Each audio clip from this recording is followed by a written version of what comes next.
কওক। নমস্কাৰ, মই জিয়াৰুল ইছলামৰ হৈ 25 নং ভগতগাঁও জিলা পৰিষদৰ কেণ্ডিডেট জিয়াৰুল ইছলামৰ হৈ পেলাই মই আজি ৰাইজৰ আগত দুই এষাৰ কথা ক'ব বিচাৰিছোঁ।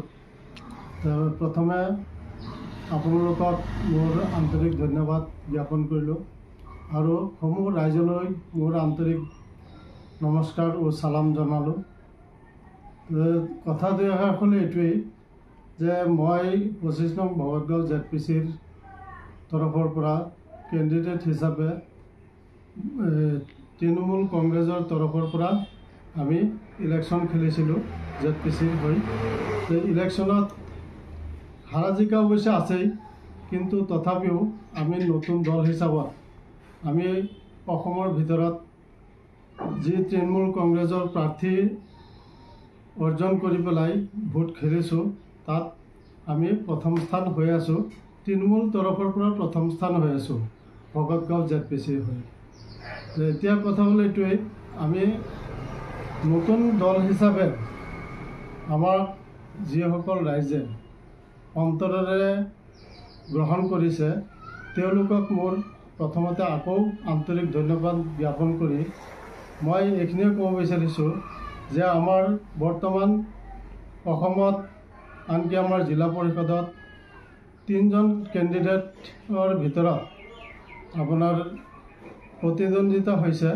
তাৰ ভিতৰত AGP আৰু কংগ্ৰেছ, তেওঁলোকৰ লগত আমাৰ তৃণমূল কংগ্ৰেছ নতুন দল হৈ পেলাই যি প্ৰতিদ্বন্দ্বিতা কৰিছে, তাত যিসকল ৰাইজে আমাক ভোট দিছে তেওঁলোকক মই আন্তৰিক আকৌ ধন্যবাদ জ্ঞাপন কৰিলোঁ।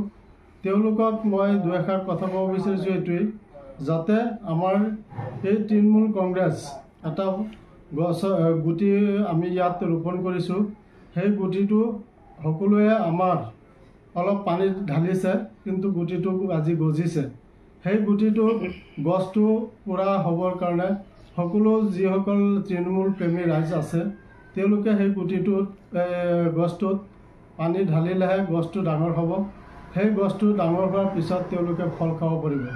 আজি চাওক, আমাৰ নগাঁৱত বা অসমত যি দল দুটা আছে, প্ৰত্যেক দলেই আমাৰ BJP দল, তেওঁলোকেও আমাৰ কিমান পাব্লিকৰ ওপৰত হাৰাশাস্তি, আৰু কংগ্ৰেছ দল তেওঁলোকেও হাৰাশাস্তি কৰি থৈ গৈছে।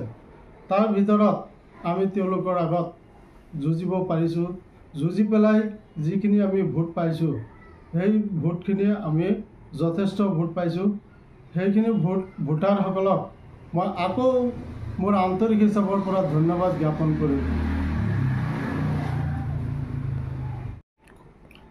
আৰু এটা কথা মই লগতে কৈ যাওঁ যে আমাৰ কলকাতাৰ তৃণমূল কংগ্ৰেছৰ মমতা বেনাৰ্জী যিজন আমাৰ মুখ্যমন্ত্ৰী, তেওঁৰ নেতৃত্বত কলকাতাত যি চৰকাৰ চলি আছে, ইমান ধুনীয়া চৰকাৰ চলিছে। হিন্দু, মুছলিম, শিখ, ইছাই সকলোকে একেটা মুঠিৰ ভিতৰত ৰাখি পেলাই তেওঁ চৰকাৰ চলাই আছে। আৰু সেই কলকাতাৰ ভিতৰত আপোনাৰ কোনো দুখীয়া, গৰীব, ধনী এইবিলাকৰ কোনো পাৰ্থক্য নাই, সকলোকে তেওঁলোকে কৰ্মস্থান দিব পাৰিছে। সেই আশা কৰি পেলাই আমাৰ অসমতো, আমাৰ নগাঁৱতো আমাৰ সেই তৃণমূল কংগ্ৰেছ মমতা বেনাৰ্জীৰ নেতৃত্বত চলা দলখন আমাৰ অসমত আনিব বিচাৰিছোঁ। আৰু সেই অসমত আমাৰ যি 126টা আছে সমষ্টি আছে, সেই 126টা সমষ্টিত প্ৰত্যেকতে প্ৰাৰ্থী দিব বুলি, MLA প্ৰাৰ্থী দিব বুলি তেওঁলোকে কৈ আছে। আৰু সেই MLA প্ৰাৰ্থীসকলক আমাৰ ৰাইজে যেনেকৈ বৰ্তমান ZPC জিলা পৰিষদৰ প্ৰাৰ্থীসকলক যেনেকৈ সহায় কৰিছে, তেনেকৈ আমাৰ MLA যিসকল প্ৰাৰ্থী খাৰা হ'ব তেওঁলোকক যাতে সকলোৱে এনেকৈ সহায় কৰে, সহযোগিতা কৰে, তাৰ কাৰণে মই সকলোকে মোৰ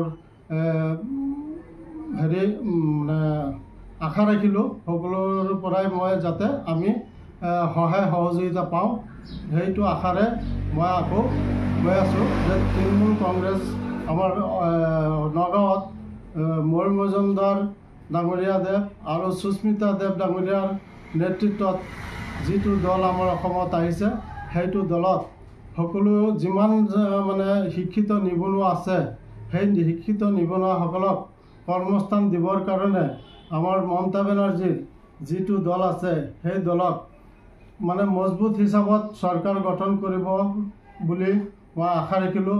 আৰু যিমান যুৱক ছাত্ৰ শিক্ষিত নিবনুৱাসকল আছে, তেওঁলোকক প্ৰত্যেকৰে এটা এটা কৰ্মস্থান পাব বুলি মই আশা ৰাখিছোঁ।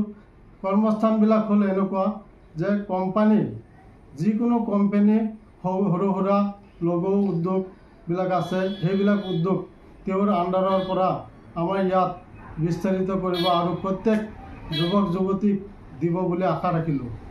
এয়াই কৈ পেলাই মোৰ বক্তব্য ইমানতে সামৰণি মাৰিলোঁ।